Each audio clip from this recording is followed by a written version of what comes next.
22वां बाब, मुर्दों में से जी उठना।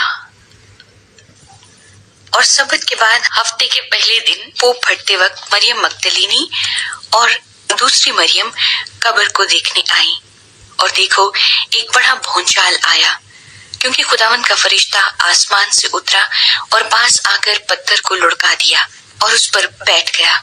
उसकी सूरत बिजली की मानिंद थी और उसकी पोशाक बर्फ की मानिंद सफेद थी, और उसके डर से निगहबान कांप उठे और मुर्दा से हो गए। फरिश्ते ने औरतों से कहा, तुम ना डरो, क्योंकि मैं जानता हूँ कि तुम यीशु को ढूंढती हो जो मसलूब हुआ था।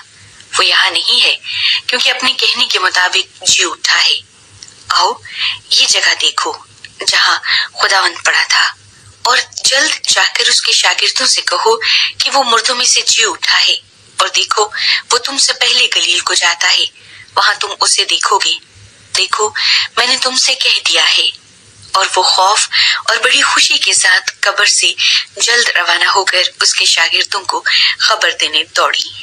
और देखो यीशु उनसे मिला और उसने कहा, सलाम। उन्होंने पास आकर उसके कदम पकड़े और उसे सिजदा किया। इस पर यीशु ने उनसे कहा, डरो नहीं, जाओ मेरे भाइयों से कहो कि गलील को चले जाएं, वहां मुझे देखेंगे।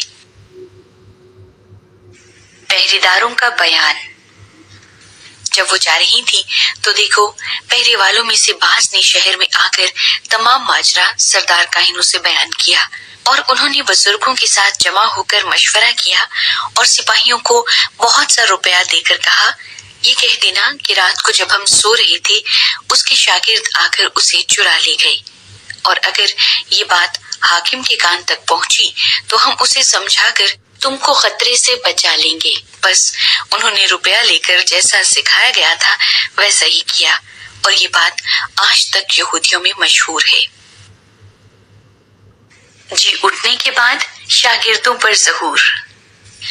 और 11 शागिर्द गलील के उस पहाड़ पर गए जो यीशु ने उनके लिए मुकर्रर किया था, और उन्होंने उसे देखकर सिजदा किया, मगर बाज ने शक किया।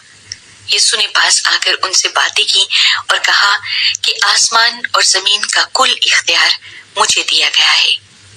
बस तुम जाकर सब कौमों को शागिर्द बनाओ और उनको बाप और बेटे और रुल कुद्स के नाम से बपतिस्मा दो, और उनको ये तालीम दो कि उन सब बातों पर अमल करें जिनका मैंने तुमको हुक्म दिया, और देखो मैं दुनिया के आखिर तक हमेशा तुम्हारे साथ हूँ।